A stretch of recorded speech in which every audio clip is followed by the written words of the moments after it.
Praise the Lord, शलोम। मैं खुदा का दास पॉल सुखपाराना आप सबको परमेश्वर बहुत सारी बरकत दे। आज 26 जनवरी 2026, तो इस दिन भारत का संविधान बना था। गणतंत्र दिवस जो पूरे देश भर में मनाया जा रहा है, और ये संविधान पूरे देश के जो लोग हैं, नागरिक हैं, चाहे किसी भी समुदाय के, कम्युनिटी के लोग हों, उनके लिए ये संविधान रीढ़ की हड्डी है, ताकि कोई भी अत्याचार ना करे, मनमानी ना करे, कुछ भी कोई गलत चीज़ें ना करे इस देश में, ताकि देश में शांति बनी रहे। और बाइबल मनुष्यों से, इंसानों से प्यार करने की शिक्षा देता है। अगर रोमियो का 13 अध्याय पढ़ोगे तो बाइबल हमें शासकीय अधिकारों के अधीन रहने की शिक्षा देता है। और बाइबल में ये भी लिखा है कि तुम अपने देश के लिए यहाँ रहते उसके लिए प्रार्थना करो।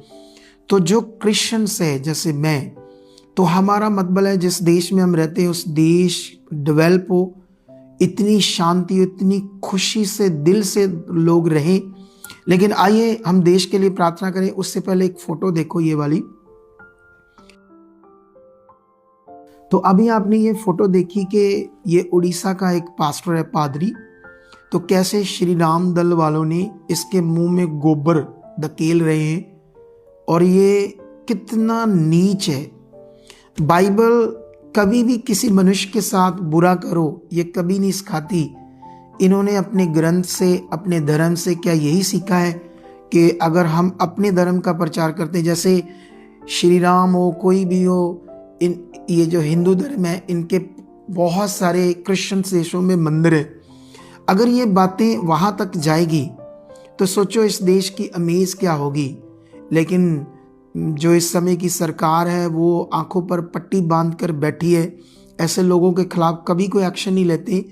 तो ये जो गणतंत्र दिवस हमारा प्रधानमंत्री मना रहा है, देश के उनके जो पार्टी के अलग अलग मुख्यमंत्री मना रहे हैं गणतंत्र दिवस को, तो सोचो इसके लिए क्या फ़ायदा मनाने का, अगर यहाँ पर जो लोग हैं वो आज़ाद ही नहीं, अपनी इच्छा नहीं कर सकते, अपने विश्वास को प्रैक्टिस नहीं कर सकते, जबकि संविधान अपने विश्वास की प्रैक्टिस करने की बात करता है। तो आइए हम प्रार्थना करते हैं अपने देश के लिए। खुदावंद, ये देश जिसमें हम पैदा हुए, मैं पैदा हुआ, और जितने भी क्रिश्चियंस पैदा हुए परमेश्वर इस देश में, खुदावंद मैं जानता हूँ वो सब प्रार्थना करते हैं कि इस देश में सब कुछ अच्छा हो, ये देश डेवलप करे। इस देश में कभी भी किसी तरह की ऐसी भीड़ ना आए कि इस देश में रहने वाले किसी भी समुदाय, धर्म के लोग प्रॉब्लम में रहे। परमेश्वर, आपका वचन कहता है कि सब मनुष्यों के लिए प्रार्थना करो, देश के लिए प्रार्थना करो।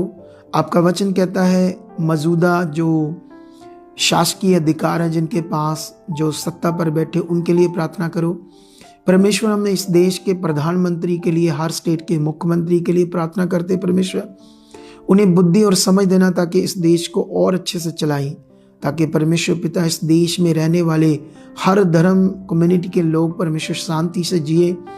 और परमेश्वर पिता इस देश को बड़ा ऊंचा करना, क्योंकि हम इस देश में रहते हैं, हर आफता से बचाना, और इस देश में नई नई चीज़ों को प्रकट करना। परमेश्वर, इस देश में बहुत सारी टेक्नोलॉजी, बड़े लोगों को काम धंधा मिले, जितने भी क्राइम बढ़ रहे, परमेश्वर उनके लिए ऐसी बुद्धि समझ दो हमारी सरकारों को, प्रशासन को, ताकि ऐसे कानून लाएं ताकि परमेश्वर पिता क्राइम बंद हो और लोग शांति से जिएं, शांति से अपनी ज़िंदगी को व्यतीत कर पाएं। परमेश्वर, मैं बिलीव करता हूँ परमेश्वर, ये देश जिसमें हम रहते हैं बहुत ऊंचा हो चुका है, बड़ी बरकत पा चुका है, आपने इसे बहुत ऊंचा कर दिया है।